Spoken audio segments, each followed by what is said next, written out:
हाय मेरे प्यारे बच्चों, क्या हाल चाल है। जल्दी से लिख दो चैट में यो लिख दो जल्दी से चैट बॉक्स में। Come on. सो रिद्धि, देखो चैट इधर है तो मेरा ध्यान इधर रहेगा। तो चैट पे कौन कौन है अभी? Riddhi, Aditi, Mahak, Nandini. Great. So welcome to this class बच्चों। आज बहुत सारे सवाल लेके आया हूँ, बहुत सारी चीज़ें करेंगे और पूरा का पूरा रिवीजन करेंगे। तो आज की क्लास कैंसिल हो गई थी, अपनी मेन क्लास कैंसिल हो गई थी, तो मैंने सोचा यहीं पे क्लास ले लेता हूँ। तो छुट्टी वाले दिन मैं घर में बैठा हुआ बोर हो रहा था, मैंने सोचा आप लोगों से गप भी मार लूँगा और गपास्ट स्टूडेंट के गपास्ट टीचर दोनों जब मिलेंगे तो मतलब धमाल तो हो गई, है ना। यो आई एम गुड। अनन्या, महक, निवा सब आ गए, गैंग। चलो स्टार्ट करते हैं 2-3 मिनट में। एक बार बच्चों टेस्ट में कुछ कुछ प्रॉब्लम्स थी, don't bother and will actually conduct the test again. तो मेरा ध्यान थोड़ा थोड़ा इधर रहेगा, चैट इधर है, ठीक है। तो सर संडे में फिजिक्स आउट ऑफ सिलेबस आया था, हाँ मुझे पता चल गया आउट ऑफ सिलेबस आया था एंड रेक्टिफाई कर रहे हैं उसको, मतलब वो वापस से लेंगे हम टेस्ट, ठीक है। तो डोंट वरी। ओके चलो तो क्लास शुरू करें। तो आज क्लास में मैंने क्या किया ना, आज हम फोर्स और फ्रिक्शन पे मैं प्रीवियस ईयर के कुछ क्वेश्चंस लेके आया हूँ, जेई मेन जेई नीट के दोनों के ही, और उससे हम कुछ कुछ सीखेंगे। तो ऐसे सारे सवाल हैं जिससे हम कुछ सीखने वाले हैं।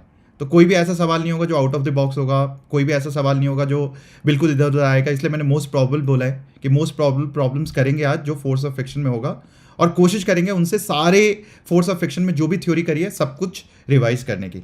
Okay So before I go ahead, happy independence to all of you. I don't know how much we internalize because we are living in a free country, and freedom for us many a times we take it for granted. मतलब कई बार हम take it for granted ले लेते हैं because हम एक free country में रह रहे हैं. There are many countries still struggling, which is fighting their war. Civil wars चल रही हैं, internal civil wars हैं.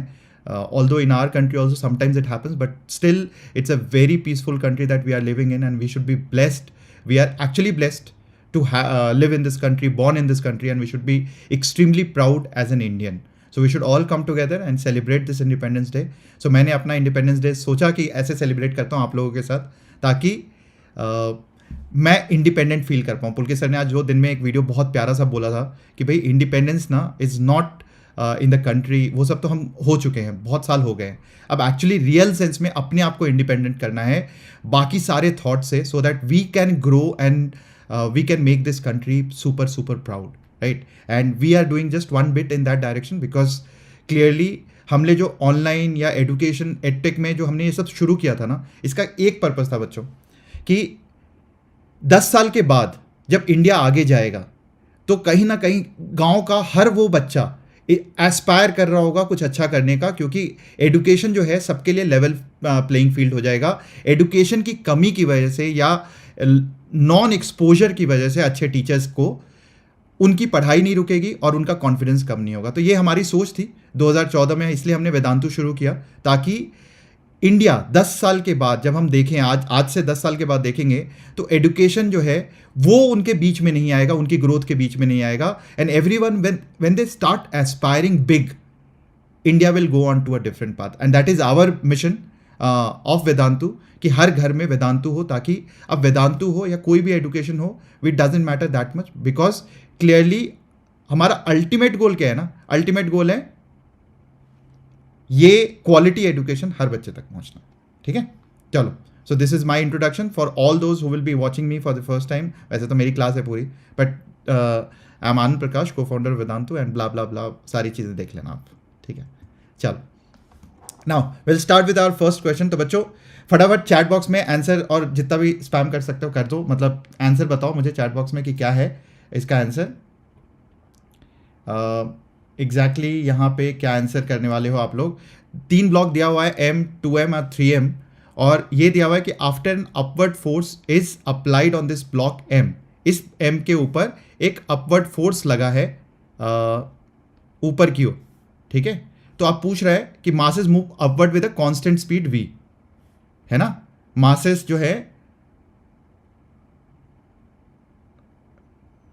ऐसे ही होता है बेटा, ये जब ऐसी क्लास होती है ना निभा, तो हम ये लाइव क्लास आप लोगों के लिए ना, ये कौन सा बाहर वालों के लिए, तो ये मोस्टली अपने बच्चों के लिए है, तो ठीक है आप लोग जानती हो मुझे, हाँ हाँ, ये सारे तत्व में है, बट धीरे धीरे इसका लेवल मैं बढ़ा रहा हूँ जो तत्व में नहीं होंगे क्वेश्चंस, ठीक है। तो अब यहाँ पे what is the net force on 2m block, इसके ऊपर नेट फोर्स की बात कर रहे हैं। तो न्यूटन अंकल ने क्या बोला हमें, न्यूटन अंकल ने बोला कि भाई अगर, न्यूटन अंकल ने दो फॉर्मूले हमें सिखाए। न्यूटन अंकल ने क्या बोला कि भाई F इज इक्वल टू 0 होगा अगर बॉडी कांस्टेंट वेलोसिटी से जा रहा है, अगर बॉडी जो है कांस्टेंट वेलोसिटी से जा रहा है या फिर बॉडी रेस्ट पे है। तो अगर कांस्टेंट वेलोसिटी से मतलब कि एक्सेलरेशन नहीं है अगर बॉडी में, तो क्या होगा, एफ नेट एफ, मतलब ऑब्जेक्ट कोई भी ले लो, आप m ब्लॉक ले लो, आप 2m ले लो, आप 3m ले लो, या फिर आप पूरा का पूरा एक सिस्टम ले लो, ये वाला सिस्टम ले लो, हर एक सिस्टम पे नेट फोर्स जो है because it is moving with the constant velocity it is equal to 0। तो न्यूटन अंकल ने हमें सिखाया कि भाई net F is equal to 0 होगा अगर कांस्टेंट वेलोसिटी या रेस्ट पे होगा, या फिर नेट एफ जो है ये एम ए के बराबर होगा। तो राइट हैंड साइड पे न्यूटन अंकल ने दो चीजें बोली, 0 और एम ए। 0 कब होगा, जब वो कांस्टेंट वेलोसिटी या रेस्ट से जाएगा, और एम ए कब होगा, जब एक्सेलरेट कर रहा होगा। So these are the only two conditions and looking at this clearly सब आंसर। हाँ, तो आप आंसर बता दो फटाफट। हाँ ठीक है, शीला, रिद्धि, निधि, एवरीवन इज राइट। बहुत बोलते हैं न्यूटन अंकल, कोई टेप, ठीक है। तो यहाँ पे क्या आ जाएगा, net force will be equal to 0 because constant velocity से जा रहा है। तो 2m ब्लॉक को ले लोगे, इसके ऊपर एक इधर की ओर टेंशन लग रहा होगा, लेट्स से इसको T1 बोल देते हैं, इधर की ओर भी एक टेंशन लग रहा होगा, इसको T2 बोल देते हैं, और यहाँ पे mg लग रहा होगा। So net force will be equal to 0। अब इसमें क्वेश्चन जो है आपके ये नीट में आ चुका है, बट अभी क्या आ सकता है, ये पूछा जा सकता है, T1 की वैल्यू पूछी जा सकती है, T2 की वैल्यू पूछी जा सकती है। So these are the questions which can be asked in your NEET exam. So आप यहाँ पे कैलकुलेट करके T1 T2 भी निकाल सकते हो। तो T1 निकालना क्या है, T1 तो बहुत आसान हो जाएगा। अगर T1 निकालना है तो हम लोगों ने स्टडी किया था कि इसको डब्बे में बंद कर देंगे, और अगर मैंने इसको डब्बे में बंद कर दिया तो नीचे कितना मास आएगा, नीचे आ जाएगा 3 + 2 5m × g, तो ये आ जाएगा। सो T1 is equal to 5mg हो जाएगा। अगर मेरे को T2 निकालना है तो T2 will be equal to, यहाँ पे फोर्स पे डिपेंड ही नहीं कर रहा है, तो T2 will be equal to नीचे 3mg के बराबर हो जाएगा, है ना। तो ये सबको समझ में आ गया, एवरीवन आगे बढ़ जाए।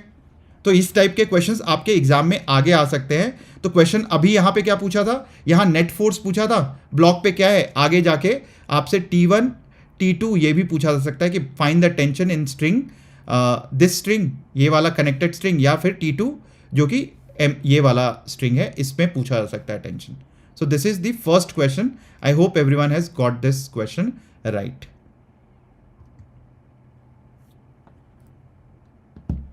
लक्ष्य की कमी आज कौन पूरा कर रहा है भाई, अपेक्षा शर्मा कौन है, ओके ये अपने क्लास में क्या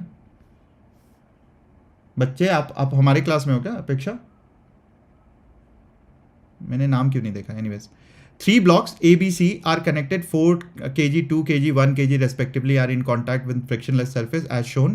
If a force of 14 Newton is applied on a 4 kg block, then contact between A and B. अब तो भाई AP सर के स्टूडेंट हो, बिना पेन कॉपी के मुझे आंसर बता दो फटाफट कि यहाँ पे कॉन्टैक्ट फोर्स कितना होगा।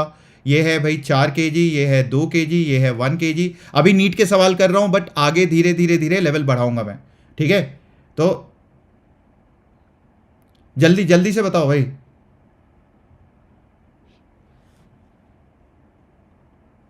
ओके ओके ओके भाई, यहाँ पे अभी कोई हंगामा नहीं करेगा, यहाँ पे जल्दी से बता दो मुझे कि भाई यहाँ पे क्या होगा। हमने क्या सीखा है, हमने सीखा है इसको डब्बे में बंद करेंगे, यस हेलो। सो यहाँ पे हम डब्बे में बंद करेंगे, डब्बे में बंद करेंगे तो यहाँ पे नॉर्मल रिएक्शन अपने आप ही आ जाएगा। तो सबसे पहले हम कैलकुलेट कर लेंगे एक्सेलरेशन। तो acceleration easy peasy lemon squeezy है, एक्सेलरेशन आ जाएगा F बाई टोटल मास 4 2 7 1 8, तो ये हो जाएगा है 4 2 6, वाह 4 2 6 और 8, F बाई 7, F कितना है 14 बाई 7, तो ये आ जाएगा 2 मीटर पर सेकेंड स्क्वायर। और इधर जो नॉर्मल रिएक्शन है, हमने क्या बोला था, डब्बे के बाद वाला जितना भी ब्लॉक है उसका mass which is 2 + 1 multiplied by acceleration of the entire system which is 2, तो 2 + 1 3, 3 × 2 6, न्यूटन, ये आ जाएगा। ऑसम।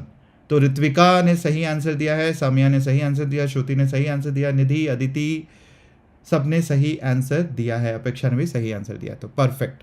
तो ये तो हो गया सेकंड प्रॉब्लम। और ये हमने क्यों किया ऐसा?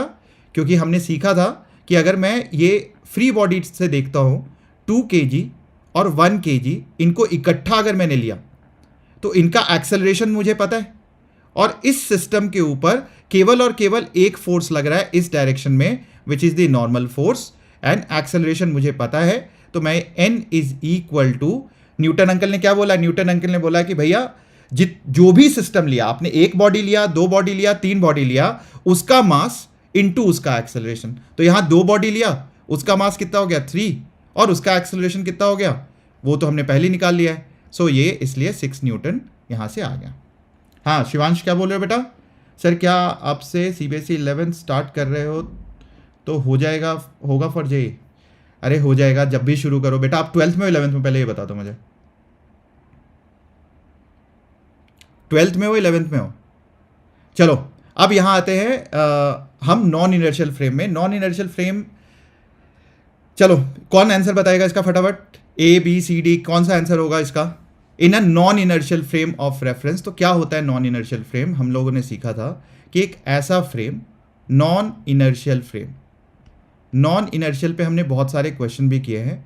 नॉन इनर्शियल फ्रेम जो है, हाँ हो जाएगा शिवांश, बिल्कुल हो जाएगा। 11th से बहुत दूर है जे, मतलब अभी तो जेई बहुत दूर है। 12th में बच्चों ने शुरू करके कर दिया है, तो इसका मतलब ये नहीं कि 12th में शुरू करना।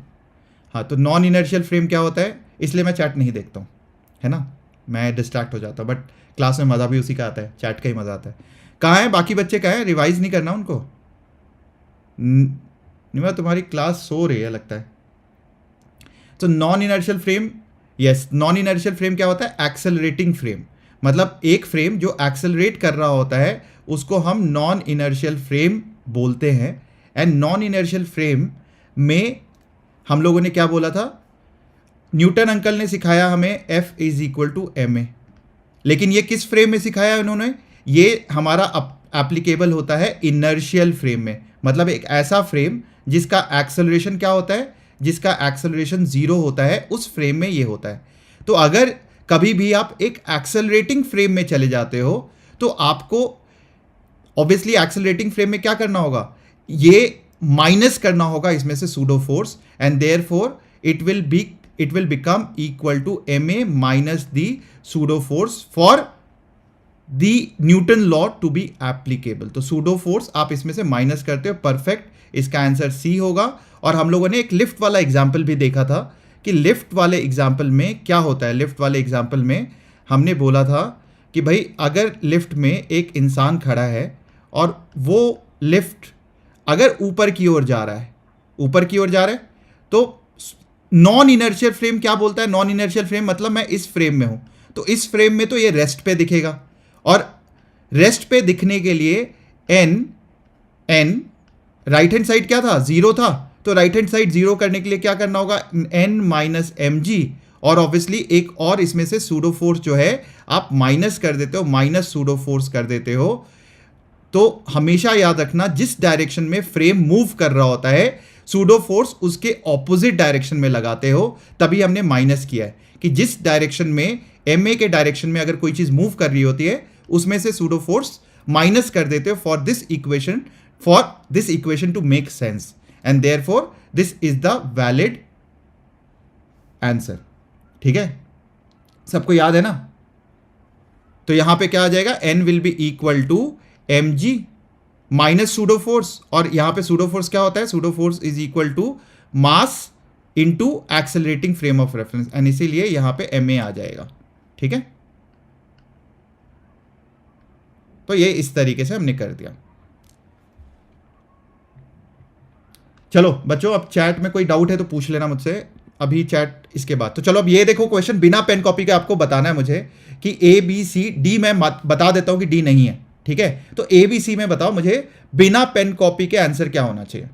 ठीक है, बिना पेन कॉपी के आप पेन कॉपी नहीं उठाओगे।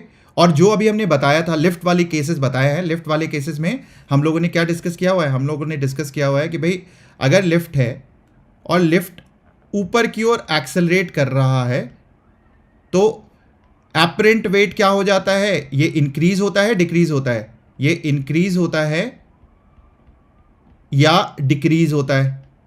और ऑब्वियसली ये अगर आपको याद है तो उससे आपको देख के ही आंसर पता चल जाएगा। नो नो नो नो मानसवी बेटा, ऋत्विका परफेक्ट, ठीक हो। तो आप यहां पे देखो क्या है, अगर ऊपर की ओर जा रहा है, देखो mass of 60 kg, the weight of the man when the lift is accelerating upward, जब ऊपर जाएगा तो वेट बढ़ जाएगा और नीचे आएगा तो वेट कम हो जाएगा। एंड देयरफॉर ऊपर जाते वक्त हम लोगों ने ये बोला था कि भाई इंक्रीज होता है ऊपर जाते वक्त, और this will become equal to m g plus a, ये हो जाता है। And this will be equal to, mass कितना दिया हुआ है यहाँ पे 60 दिया हुआ है, जी होता है 10, एक्सेलरेशन है 2, तो 12 इंटू 2 ये हो जाएगा 720। आपको कुछ करने की जरूरत ही नहीं थी। एक ही केस था जब वेट ज़्यादा है, ऑब्वियसली सेम तो नहीं होगा, 600 तो नहीं होगा, तो ये भी कैंसिल हो गया। कम नहीं होगा, कम किस केस में होगा, जब वो नीचे जाता है तो वहाँ पे एन डैश कितना हो जाता है, वो एन डैश हो जाता है m g minus a, and therefore it will be equal to 60 into g, g कितना है 10, 10 minus 2 8, and therefore it will be equal to 480 newton. Perfect, so it is A. I hope everyone has got the right answer. Perfect बच्चों। Now this is a good question, NEET 2018 में आया था। Okay अभी पहले NEET के सवाल, फिर JEE के सवाल जो नीट में आ सकते हैं जिससे हम बहुत कुछ सीख सकते हैं, वैसे सवाल। तो यहां पे दिया हुआ है कि भाई एक ब्लॉक दिया हुआ है which is placed on a smooth incline wedge. Okay, और ये भी मेरे स्टूडेंट्स हो तो आप आंसर तो आप ऐसे भी बता सकते हो, बहुत सारे तरीके हैं इसको करने के। यहाँ पे दिया हुआ है कि भाई एक वेट है, इसके ऊपर रखा हुआ है और पूरे सिस्टम को जो है हम एक्सेलरेट करवा रहे हैं यहाँ पे इस तरीके से, and this angle is theta. The ways is given an acceleration A towards the right, find the relation between A and theta. आपको ए और थीटा में रिलेशन बताना है, ठीक है। तो इसमें बहुत सारे तरीके हैं। इक्विलिब्रियम में है, ए इज इक्वल टू, वाह मानसवी सबने बताना भी शुरू कर दिया, सही है। आयुषी, मानसवी, रिद्धि, ऋत्विका, निवा, यहाँ बढ़िया है ना, यहाँ पे सबके आंसर दिख जाते हैं एक दूसरे को, तो सब करेक्ट होते हैं। ओके, और अगर किसी ने पहले गलत दे दिया तो फिर तो लाइन से सब गलत है ना। ओके, तो मैं एंगल बदल दूँ तो अभी पता चलेगा सबको। ये एंगल बदल देता हूँ मैं, ऊपर कर देता हूँ, फिर देखेंगे।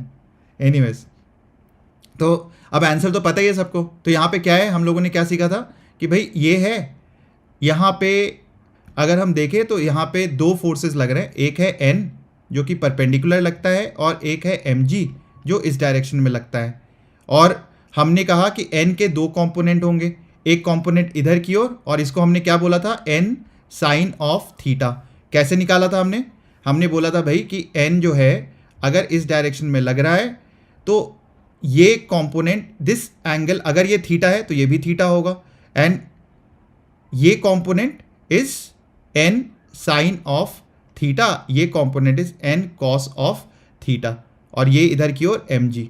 तो क्या है, हम इसको हटा देते हैं, कंपोनेंट्स ले लेते हैं, इधर की ओर एन कॉस थीटा, इधर की ओर एन साइन थीटा। और न्यूटन अंकल ने बोला है कि भाई राइट हैंड साइड जिधर मूव कर रहा है उधर एम ए हो जाएगा। उधर फोर्स क्या लग रहा है, एन साइन थीटा, मुझे कुछ लगाने की ज़रूरत ही नहीं है, n sine theta is equal to m a. और वर्टिकल डायरेक्शन में कोई मोशन नहीं हो रहा, तो वर्टिकल डायरेक्शन जो है वो कितना हो जाएगा, n cos of theta, and this will be equal to m g. Divide कर देंगे तो टैन थीटा आ जाएगा, डिवाइड करके एन एन कैंसिल हो गया, ये आ जाएगा एम एम कैंसिल हो गया, ए बाई जी आ जाएगा, और ए निकालना है तो a is equal to g tan theta आ जाएगा। एक तो ये तरीका है। दूसरा तरीका बहुत ही सिंपल है, इक्विलिब्रियम में है तो आप राइट एंगल ट्रायंगल बना लो, दो फोर्सेस दिया हुआ है, एक इधर की ओर एम ए है और इधर की ओर एम जी है।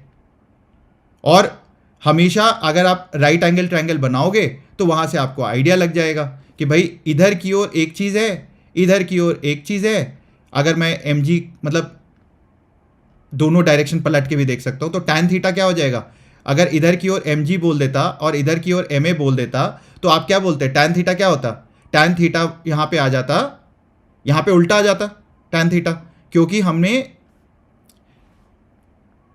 हमें क्या करना है यहाँ पे, आप इक्विलिब्रियम के लिए एक तरीका और है कि जैसे ही आप इस पे बैठ जाते हो तो इक्विलिब्रियम के लिए क्या बोलोगे, ये ma जो है उल्टे डायरेक्शन में लगेगा एंड फ्रॉम वहां से आप कैलकुलेट कर सकते हो सूडो फोर्स लगा के, दोनों को डिवाइड कर दोगे तो tan थीटा भी आ जाएगा वहां से, और tan थीटा आप कैलकुलेट कर सकते हो. सो अनदर मेथड जो अभी मैं अगले वाले क्वेश्चन में सिखाऊंगा, इस वाले क्वेश्चन में, वो आप देख सकते हो कि हम सिंपली इक्विलिब्रियम में वेक्टर रूल लगा सकते हैं. अगर तीन फोर्सेस बैलेंस कर रहे हैं एक दूसरे को तो सिंपली वेक्टर रूल लगा के हम कैलकुलेट कर सकते हैं. कई बच्चे लामीज थ्योरम भी लगाते हैं, बट हमें कुछ सीखा नहीं है लामीज थ्योरम, हम नहीं लगाएंगे.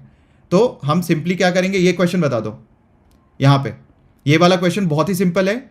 हम क्या करेंगे, ऊपर की ओर एक फोर्स ले लेंगे, इसका कंपोनेंट ले लेंगे और एक कंपोनेंट इधर की ओर ले लेंगे, इक्विलिब्रियम है. सो ये 30 तो ये भी 30, और अगर मैं इधर की ओर बोलता हूँ T1, इधर की ओर T, और क्या हो जाएगा फिर यहाँ पे.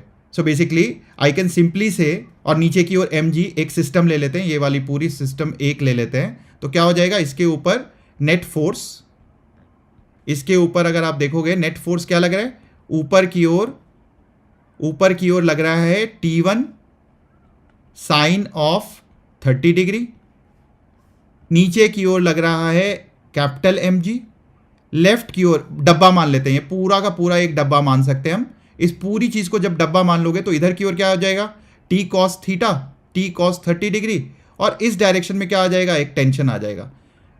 और ये मान लेते हैं T1 है, ये T1, ये T1.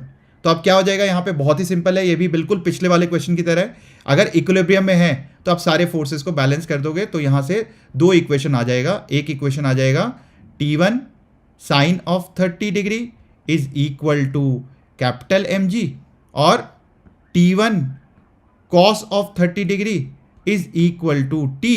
दोनों को डिवाइड कर देंगे तो T1 T1 कैंसिल हो जाएगा. tan ऑफ 30 डिग्री जो है, हाँ अब आंसर समझ में आया, गलत किया था ना मानसवी. तो tan ऑफ 30 डिग्री क्या आ जाएगा, mg बाई t आ जाएगा, and therefore t will be equal to, यहां लिख देता हूं मैं, t will be equal to mg upon tan of 30 degree, and therefore tan 30 होता है 1/√3, तो mg upon 1/√3, and this will be equal to √3 mg. कोई बात नहीं स्वाति बेटा, आ गए, दुरुस्त है, दे रहा है, दुरुस्त है, ठीक है. अभी बहुत कुछ सीखने हुआ है, तो आंसर क्या हो गया, बी आंसर हो गया. प्राइवेट कर दो, बहुत हलचल हो रही है. ओके प्राइवेट कर दें चैट. अभी मुझे सेटिंग में चेंज करना पड़ेगा बहुत सारा. कोई बात नहीं, मैं देख रहा हूँ, चिंता मत करो. इग्नोर चैट वैट इग्नोर करके हम यहाँ पे फोकस करेंगे, थोड़ी पढ़ाई पे फोकस कर लेते हैं. अगली बार मैं वो कर दूंगा, सब्सक्राइबर को चैट अलाउ करूँगा, ठीक है. अब यहाँ आते हैं, ये क्वेश्चन है, इसमें ये मान लेते हैं करेक्ट स्टेटमेंट है, ठीक है. रोलिंग फ्रिक्शन अभी हमने नहीं किया है, रोलिंग फ्रिक्शन मैंने बोला था रोटेशन में कराऊंगा. ये एक करेक्ट स्टेटमेंट है. अब आपको बाकी 3 स्टेटमेंट में मुझे बताना है कौन करेक्ट है कौन नहीं है. हाँ इसमें प्राइवेट नहीं होता है, यही तो प्रॉब्लम है यूट्यूब की. So rolling friction is smaller than sliding friction, मान लेते हैं yes, because rolling is a static friction, is a type of static friction. So अगर रोलिंग एक स्टैटिक फ्रिक्शन का ही टाइप है, तो अभी फिलहाल के लिए करेक्ट मान लेते हैं, अभी भूल जाते हैं इसको, पहले वाले स्टेटमेंट को नहीं समझा रहा हूं. अब 3 में बी सी डी में मुझे बताना है आपको कि करेक्ट क्या है. Limiting value of static friction is directly proportional to normal reaction, of course yes, ये तो सबको पता है. तो यहां पे बी इज करेक्ट बिल्कुल, क्योंकि लिमिटिंग फ्रिक्शन जो दिया हुआ है s max is equal to mu s n, और इसका मतलब क्या हो गया, मैं लिख सकता हूं f s max is directly proportional to n. मतलब लिमिटिंग फ्रिक्शन जो है या maximum static friction is directly proportional to n, ये हो गया.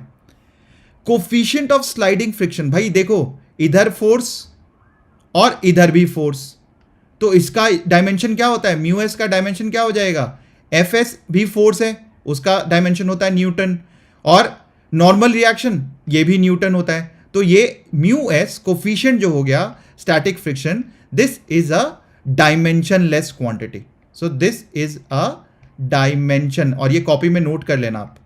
हर बार मैं कुछ कुछ क्वेश्चन से नई चीजें ही बताऊंगा आपको, जो क्लास में हम कई बार शायद कवर नहीं भी करते हैं, ठीक है. So this is has dimensions of length, तो दिस इज रॉन्ग, तो ऑब्वियसली इनकरेक्ट ये हो जाएगा, C is the right answer. And friction force opposes relative motion, yes आप बोल सकते हो, this is partially correct, it opposes the relative motion और it has the tendency to oppose. Ideally ये भी स्टेटमेंट ट्रू तब होता जब आपका लिखा होता यहाँ kinetic friction, but it at least is not incorrect. ठीक है, तो इनकरेक्ट तो नहीं है, फ्रिक्शन फोर्स अपोज तो करता है, काइनेटिक फ्रिक्शन अपोज करता है रिलेटिव मोशन को. ठीक है, kinetic friction one of the type of friction opposes relative motion. Not 100% correct, ये स्टेटमेंट जो है डी जो है नॉट 100% ट्रू, बिकॉज फ्रिक्शन इधर अपोजेस और has the tendency to oppose, है ना. हाँ, तो इसलिए पार्शियली करेक्ट है, इनकरेक्ट नहीं है. तो इनकरेक्ट केवल और केवल सी है, और इसलिए आपको सी मार्क करना है. कई बार बच्चों ने 2018 में कई बच्चों ने ये भी मार्क कर दिया था और ये गलत हो गया था बच्चों का. तो पार्शियली करेक्ट इनकरेक्ट नहीं होता अनटिल अनलेस कोई आप में इन चारों में से कोई भी इनकरेक्ट स्टेटमेंट नहीं होता, तो डी मार्क कर देते, अदरवाइज सी मार्क करोगे आप. ठीक है, ओके. इसका आंसर बताओ. इस पे मैंने एक और क्वेश्चन बना दिया जो आपके नीट में आ सकता है. तो ये बेसिकली यहां पे बहुत ही सिंपल सा है, लल्लू सा क्वेश्चन है, आप आराम से इसको सॉल्व कर सकते हो. मेरी क्लास में रूल्स का वायोलेशन कौन कौन कर रहा है भाई? Who is that guy?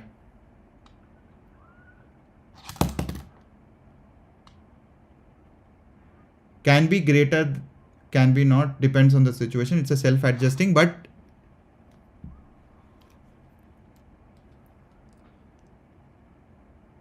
कौन सा पॉइंट समझ में नहीं आया बेटा?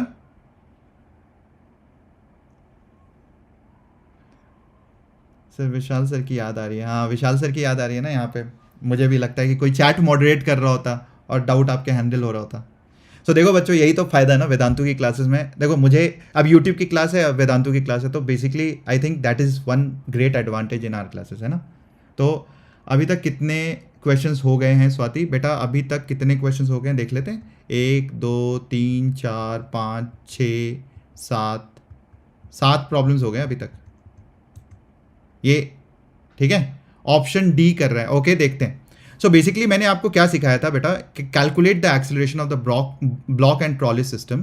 तो यहाँ पे देखो एक्सेलरेशन का डेफिनेशन क्या बताया. एक्सेलरेशन इज बेसिकली जब भी ये सिस्टम दिया होगा तो पुलिंग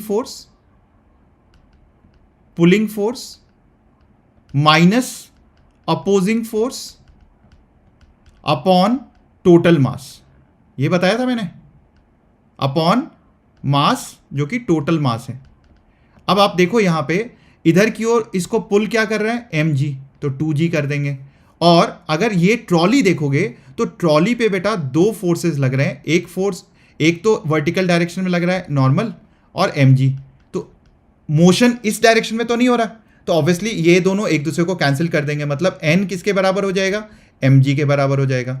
और दूसरा यहाँ पे काइनेटिक फ्रिक्शन लग रहा है, तो यहाँ पे पीछे की ओर इसकी मोशन किधर हो रही है, इधर की ओर, तो रिलेटिव मोशन को फ्रिक्शन अपोज करेगा और वो पीछे की ओर जाएगा. तो पुलिंग फोर्स क्या हो गया, फ्रिक्शन. और फ्रिक्शन क्या होता है, kinetic friction is equal to mu k into N, और एन किसके बराबर है, mg के बराबर है, तो it will be equal to mu k into mg. और इसलिए फ्रिक्शन फोर्स की वैल्यू हो जाएगी mu k into mg. Mu के कितना दिया हुआ है, 0.05 दिया हुआ है, इंटू मास इसका है 10 kg, इंटू जी 10, सो ये हो जाएगा 5 न्यूटन. और इधर कितना है, 20 newton. So now if I have to apply this, pulling force है 20 न्यूटन जो इसको नीचे की ओर खींच रहा है, और इसको पीछे की ओर रोक के कौन रख रहा है, फ्रिक्शन.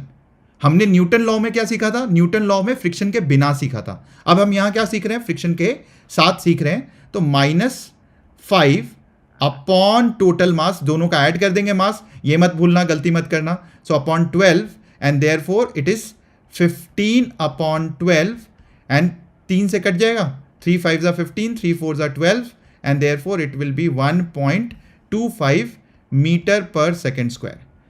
अब ये अगर निकाल लिया बच्चों, अगर ये निकाल लिया है, तो नेक्स्ट क्वेश्चन इसी पे बेस्ड है. अब ये आ सकता है आपके एग्जाम में. ये क्या पूछ रहे हैं, ये बोल रहा है भाई टेंशन निकाल लो. अगर आपने एक्सेलरेशन निकाल लिया इस ऑब्जेक्ट का, तो टेंशन निकाल लो. क्या करेंगे हम, कोई भी एक ऑब्जेक्ट ले लेंगे और 2 ब्लॉक ले लेंगे और उस पर टेंशन निकालेंगे। जल्दी से आंसर बताओ मुझे। निवा, इतनी जल्दी आंसर आ गया। सही भाई, कमाल कर दिया तुमने तो। ये क्वेश्चन लीक तो नहीं हो गया?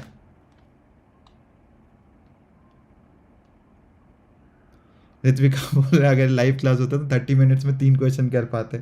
बिल्कुल सही बात है बेटा, क्योंकि लाइव क्लास में हम बहुत धीरे धीरे रुक रुक के हर बच्चे को समझाते हुए जाता हूँ मैं। जब तक हर बच्चे को समझ में आ जाए, नहीं आए, तब तक हम आगे नहीं बढ़ते लाइव क्लास में। बट आंसर आंसर आंसर क्या है भाई? निभा, इतना फास्ट नहीं करो, जल्दी जल्दी। नहीं नहीं, पिछले वाले का था। ओके, पिछले वाले का, हाँ बिल्कुल। अच्छा, मुझे लगा तुम इतना एडवांस हो गया, आगे वाले का भी आंसर कर दिया तुमने। यस ऋत्विका, मैं अब बता दूंगा तो धराधर वही आ जाएगा, तो मैं यस नो नहीं बोलूँगा। जल्दी से बताओ। तो यहाँ पे वेरी सिंपल, एक्सेलरेशन हम निकाल चुके हैं। एक्सेलरेशन कितना था? 1.25 था, ठीक है। एक्सेलरेशन पिछले वाले केस में 1.25 था, यही था ना एक्सेलरेशन, 5/4। चलो, एक्सेलरेशन वॉज इक्वल टू 5/4। अब मैं 2 kg ले लेता हूँ। 2 kg ब्लॉक अगर ले लिया मैंने, तो इस पे फोर्सेस क्या क्या लग रहा है? नीचे की ओर 2g, और ऊपर की ओर क्या लगेगा? टेंशन। मैं किसी पे भी लगा सकता हूँ, मैं इस पे भी लगा सकता हूँ, T - F। तो अगर 10 kg लेता तो इक्वेशन क्या हो जाता? T, राइट हैंड साइड, सबसे पहले राइट हैंड साइड लिखा करो। राइट हैंड साइड क्या बोलते हैं? न्यूटन अंकल क्या बोलते हैं राइट हैंड साइड को? राइट हैंड साइड बोलते हैं जो मास देख रहे हो, 10 kg देख रहे हो, तो 10 इंटू इसका एक्सेलरेशन, ये बोलते हैं न्यूटन अंकल। यहां पे भी क्या बोलते हैं न्यूटन अंकल? यहां पे कौन सा मास देख रहे हो? 2 देख रहे हो, तो 2 इंटू ए कर दोगे, और ए किधर की ओर है? नीचे की ओर है। तभी हमें समझ में आ गया कि भाई जिधर एक्सेलरेशन, उधर वाला जो फोर्स है वो पॉजिटिव हो जाएगा। सो हम यहां पे करेंगे 2g minus tension is equal to 2a। तो एक बार फिर से रिपीट कर रहा हूं, न्यूटन अंकल बोलते हैं राइट हैंड साइड जिस मास को ऑब्जर्व कर रहे हो उसका मास इंटू उसका acceleration, and left hand side क्या हो जाएगा? नेट फोर्स हो जाएगा। पॉजिटिव किस डायरेक्शन को लेंगे? जिस डायरेक्शन में एक्सेलरेशन है। तो यहां पे एक्सेलरेशन नीचे की ओर है, तो 2g को पॉजिटिव ले लिया, 2g minus T is equal to 2a। तो टेंशन हो जाएगा 2 और g माइनस a। g कितना था? 10 था, और a कितना था? 1.25 था। तो 20 माइनस 2.5 आ जाएगा।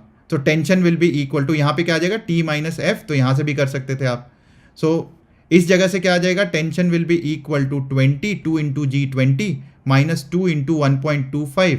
1.25 में 2 मल्टीप्लाई करोगे 2.5 हो जाएगा, and therefore 20 minus 2.5 is 17.5। Awesome, perfect. सबको समझ में आ रहा है? न्यूटन अंकल लिटिल न्यूटन्स को सैड सर दर्द दे गए। हाँ सही बात है, तभी तो तुम्हारा नाम न्यूटन, लिटिल न्यूटन रखा है ना हमने, कि एक दिन तुम भी न्यूटन की तरह ख्वाब देखो और तुम्हारे ऊपर भी सर पे एक एप्पल गिरे, टंग, तुम्हारी भी बत्ती जल जाए और तुम मेडिकल में पहुंच जाओ, डॉक्टर बन जाओ, और हमारा जब भी हम बीमार हो, अगर हो, नहीं हो ऐसे टचवुड, बट हो तो तुम लोग इलाज करो। Anyways, now this is a good question. Ayushi पूछ रही है कि क्लास कब तक चलेगी? जब तक हम लोग थक नहीं जाए, जब तक मैं नहीं थक जाऊं, या फिर उधर से कीवी आके नॉक नहीं करे, टक टक टक टक, डैडा वेयर आर यू?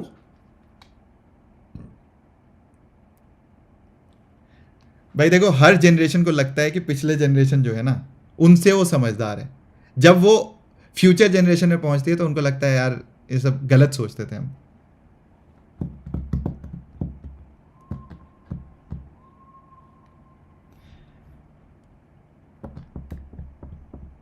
ओके, चलो, fast. Conveyor belt is moving with a constant speed of 2 metre पर सेकेंड। सो एक कन्वेयर बेल्ट है, इस पे एक बहुत अच्छा लेवल अप क्वेश्चन मैंने कराया था। ये मूव कर रहा है 2 मीटर पर सेकेंड से। नाउ इसके ऊपर एक बॉक्स को रख देते हैं। अभी उसको अलग बना रहा हूं मैं। इसके ऊपर एक बॉक्स रख देते हैं। ये बॉक्स तो रुका हुआ था, तो इस कन्वेयर बेल्ट की टेंडेंसी किधर जाने की थी? इस कन्वेयर बेल्ट की टेंडेंसी, इसकी, ये तो आगे ही जा रहा था, तो इस ब्लॉक की तो यही रहने की टेंडेंसी थी, तो भाई ये आगे जा रहा था तो फ्रिक्शन इस पे कन्वेयर बेल्ट पे किधर लगेगा, पीछे की ओर लगेगा। और आपको पता है कि friction force is a contact force, तो इस ब्लॉक पे वो आगे की ओर लगेगा friction, and therefore this friction force will be equal to इस ब्लॉक पे केवल और केवल एक फोर्स लग रहा है, वो है फ्रिक्शन फोर्स। तो न्यूटन अंकल ने क्या बोला है, न्यूटन अंकल ने बोला है भैया हमें नहीं पता, हम तो राइट में अगर कोई चीज़ मूव कर रही है थोड़ी देर एक्सेलरेट करेगा और तब रुकेगा जाके, तो भाई राइट हैंड साइड तो हम एम ए बोल देंगे चुपचाप से कि अगर एक्सेलरेट कर रहा है, इसका कोई एक्सेलरेशन है तभी कुछ देर आगे जाएगा ये। तो कन्वेयर बेल्ट पे जैसे ही डालोगे फ्रिक्शन की वजह से ये कुछ देर आगे की ओर जाएगा, एंड इसकी टेंडेंसी ग्राउंड से देखोगे तो आगे जाने की होगी, and it is moving because of the friction force. So right hand side सबसे पहले लिख दो, और राइट हैंड साइड जैसे ही लिखोगे तो एम ए आ जाएगा, और एम ए लिख दिया यहां पे, तो एक ही फोर्स इसके ऊपर लग रहा है and that is friction force. बाकी दो फोर्सेस परपेंडिकुलर डायरेक्शन में है, विच इज नॉर्मल रिएक्शन ऊपर की ओर और एम जी नीचे की ओर, और नॉर्मल किसके बराबर हो जाएगा, एम जी के बराबर हो जाएगा। और फ्रिक्शन की वैल्यू मैक्सिमम फ्रिक्शन, क्योंकि काइनेटिक लग रहा है, इसके बीच में मोशन हो रहा है, शुरू में मोशन होगा फिर रुकेगा, तो यहां पे ये किसके बराबर है, this will be equal to mu into N, and यहां से क्या आ जाएगा, यहां से हमारे पास एक्सेलरेशन आ जाएगा। Acceleration will be equal to mu की वैल्यू दी हुई है 0.5 इंटू एम जी की वैल्यू दी हुई है, एम जी कितना दिया हुआ है, मास दिया हुआ है, एक बार फिर से मैं समझा दूंगा ये क्वेश्चन, मास दिया हुआ है, डिंग डिंग डिंग डिंग डिंग डिंग डिंग, कन्वेयर बेल्ट, अच्छा एम जी की ज़रूरत क्यों है, एम से एम, ये यहाँ पे ये हो जाएगा m g upon m, m से एम कैंसिल हो जाएगा इसलिए नहीं दिया था, तो 0.5 इंटू जी, और जी कितना है 10, तो ये हो जाएगा 5 मीटर पर सेकेंड स्क्वायर। मतलब ज़मीन से आपको दिखेगा कि आगे जा रहा है कितने एक्सेलरेशन से, 5 मीटर पर सेकेंड स्क्वायर से। इसको मैं दोबारा समझाऊंगा बच्चों। तो यहाँ पे क्या है, अब ये एक बार आ गया आपके पास, तो आपको क्या निकालना है, डिस्टेंस निकालना है। जब ये रुक जाएगा तो इनिशियल वेलोसिटी इसकी कितनी है, इनिशियल वेलोसिटी जैसे ही ये इसके कांटेक्ट में आएगा, यहाँ पे फाइनली ये रेस्ट पे आएगा, इसका मतलब इसकी फाइनल वेलोसिटी कितनी हो जाएगी, 10 के बराबर हो जाएगी। तो इनिशियल वेलोसिटी ब्लॉक की 0 थी, ठीक है, और फाइनल वेलोसिटी क्या है, दिस इज इनिशियल वेलोसिटी, और फाइनल वेलोसिटी कितनी है 10 मीटर पर, ये सॉरी 2 मीटर दिया हुआ है, ब्लॉक 2 मीटर से मूव कर रहे हैं ना, तो इसकी फाइनल वेलोसिटी हो जाएगी 2 मीटर पर सेकेंड। सो हम लिख देंगे यहाँ पे it will be equal to 2 metre पर second, and now v is equal to, ये पूछा हुआ है डिस्टेंस पूछा हुआ है, तो टाइम भी पूछा जा सकता है, v square minus u square is equal to 2 into a into s, and therefore s is equal to final velocity 2 square minus initial velocity 0 upon 2 into a आप निकाल चुके हो 5, and therefore 4/10 which is equal to 0.4 metre. This is the answer. Now एक बार इस question को ना दोबारा से समझते हैं, दोबारा, it's a very good question, so let me rub this and explain you once again, okay. नहीं बेटा मैं अभी समझाता हूं एक बार, ठीक है, एक बार फिर से समझाता हूं। देखो बहुत इसको तरीके हैं अलग अलग करने के, मैंने क्लास में सूडो इसीलिए नहीं समझाया क्योंकि न्यूटन अंकल सूडो की बात ही नहीं करते हैं, जो न्यूटन अंकल बात करते हैं हम उसकी बात करते हैं। तो हमारे केस में जेई मेन तक के लेवल तक कभी न्यूटन अंकल के अलावा आपको सूडो लगाने की जरूरत नहीं पड़ेगी, आप नॉर्मल क्वेश्चन भी सॉल्व कर सकते हो बिना न्यूटन अंकल के। तो एक बार एक एक स्टेप करके हम वापस से समझते हैं। स्टेप वन क्या बोलता है, स्टेप 1 कहता है कि भाई एक कन्वेयर बेल्ट है, इस तरीके से एक मान लो एक कन्वेयर बेल्ट है जो मूव कर रहा है ऐसा, ये जो कन्वेयर बेल्ट है, okay there is some problem,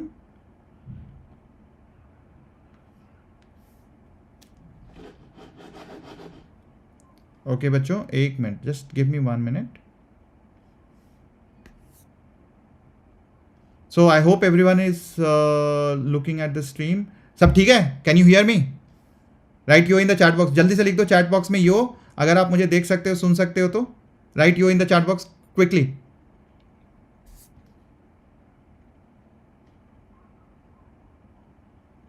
जल्दी से लिखो, अगर आप मुझे देख सकते हो सुन सकते हो तो जल्दी से चैट बॉक्स में, यस परफेक्ट, आ गया ये वापस से, हाँ गायब हो गया था ये, चलो ग्रेट।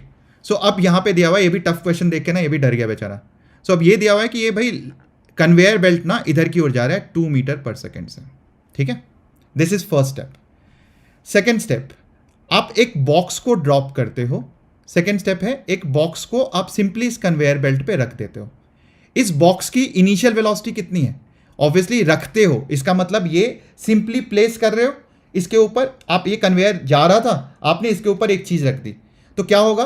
कन्वेयर इसको कुछ देर के लिए अपने साथ खींचने की कोशिश करेगा और ये इसका इनर्शिया क्या है? ये रेस्ट पे है, बट कन्वेयर आगे जा रहा है, तो इसकी वेलोसिटी कितनी है? बॉक्स की वेलोसिटी 0 है। आपको ये समझना जरूरी है। और कुछ देर के बाद स्टेप थ्री मैं इधर ड्रॉ कर रहा हूं। स्टेप 3 क्या होगा? जब ये दोनों साथ में मूव करने लग जाएंगे तो बॉक्स की फाइनल वेलोसिटी कितनी हो जाएगी? बॉक्स की फाइनल वेलोसिटी हो जाएगी जितनी कन्वेयर की है, विच इज 2 मीटर पर सेकेंड। स्वाति बोले हम आपको हमेशा से ही देख सकते थे। ओके, हम यहां से नहीं देख पा रहे थे चैट, तो हमें टेंशन हो गई थी स्वाति। तो v is equal to 2 metre पर सेकेंड आगे की ओर जा रहा है। अब v is equal to 2 metre पर सेकेंड आगे की ओर जा रहा है, ओके, ये इधर की ओर आगे जा रहा है, तो अब ये फाइनल है। So this is initial conveyor था जो 2 मीटर पर सेकेंड से आगे जा रहा है। स्टेप 2, जब एक्चुअली ब्लॉक को सिंपली प्लेस करते हो उसके ऊपर। और स्टेप 3 इज जब दोनों साथ में मूव करके आगे की ओर जाता है, विच इज 2 मीटर पर सेकेंड से आगे की ओर जा रहा है। तो ये फाइनल स्टेप है। तो ऑब्वियसली दोनों की स्पीड क्या हो गई? सेम हो गई। तो यहां भी v is equal to 2 metre पर सेकेंड है और यहां पे भी v is equal to 2 metre पर सेकेंड है। अब हम क्या करेंगे? ऑब्वियसली इसको यहां से 0 से 2 मीटर, मतलब कि कुछ तो इसको आगे लेके जा रहा होगा। एंड ऑफ कोर्स अगर वेलोसिटी चेंज हो रहा है मतलब एक्सेलरेशन है, तो फाइनल वेलोसिटी है ब्लॉक के लिए 2 मीटर पर सेकेंड। हम सब कुछ ग्राउंड से देख रहे हैं। इनिशियल वेलोसिटी इसकी कितनी है? 0। तो इसको आगे कुछ लेके जा रहा होगा, तो वो क्या होगा? एक्सेलरेशन। वो अब हम कैसे निकालेंगे? वो अब ऐसे निकालेंगे कि भाई इस पे वेलोसिटी किधर की ओर बढ़ी? आगे की ओर, तो एक्सेलरेशन भी किधर होगा? आगे की ओर होगा। तो क्लियरली फोर्स भी इसके ऊपर कितना होगा? आगे की ओर होगा। And that's where we calculated कि इसके ऊपर जो फोर्स लगा वो आगे की ओर लगा। And this force is equal to, Newton uncle बोलते हैं कोई भी फोर्स लगे राइट हैंड साइड, अगर एक्सेलरेट कर रहा है तो राइट हैंड साइड क्या होगा? इस ब्लॉक को केवल ऑब्जर्व कर रहे हैं, तो इस ब्लॉक को ऑब्जर्व कर रहे हैं, तो इसका मास और इसका एक्सेलरेशन, जो भी इसका मास होगा और जो भी इसका एक्सेलरेशन होगा। और इस ब्लॉक के ऊपर एक ही फोर्स लग रहा है, तो न्यूटन अंकल बोले जो भी फोर्स लग रहा है वो लेफ्ट में लिख दो। तो F is equal to right. तो न्यूटन अंकल के लिटिल न्यूटन्स सबको समझ में आ गया ना कि भाई F is equal to ma क्यों आया। अब F is equal to ma आ गया तो यहां से हमारे पास आ जाएगा A is equal to mu into g. अब ये आ गया, तो अब इससे टाइम निकालने को क्या क्या पूछा जा सकता है? आपसे टाइम पूछा जा सकता है इसमें क्वेश्चन में। तो v is equal to u plus a t, time निकाल लेंगे। टाइम हो जाएगा v बाई ए, वेलोसिटी कितना है? 2 है, और एक्सेलरेशन कितना है? Mu into g which is 5। So acceleration 5 हो गया। So time is equal to 2/5 seconds हो जाएगा। डिस्टेंस पूछा जाएगा तो डिस्टेंस में निकाल दोगे, वो कितना हो जाएगा? आप कैसे भी, आप टाइम निकाल लिया तो इससे भी कर सकते हो, otherwise v square minus u square is equal to 2 into a into s. और यहां से डिस्टेंस हमारे पास कैलकुलेट करके आपने निकाल ही लिया था 0.4 मीटर। अब एक आपसे बहुत इंटरेस्टिंग सवाल पूछ रहा हूं, मैं चैट देखूंगा अभी, कि मुझे ये बताओ when in this condition step 3 में what will be the friction force between the block and the conveyor belt. This is a very good question. So in step 3 what will be the friction force, यहां पे इस case में friction force कितना होगा ये मुझे बताओ। Friction force कितना होगा मुझे बताओ जल्दी से। फ्रिक्शन फोर्स कितना होगा इस वाले केस में, स्टेप 3 में what will be the friction force?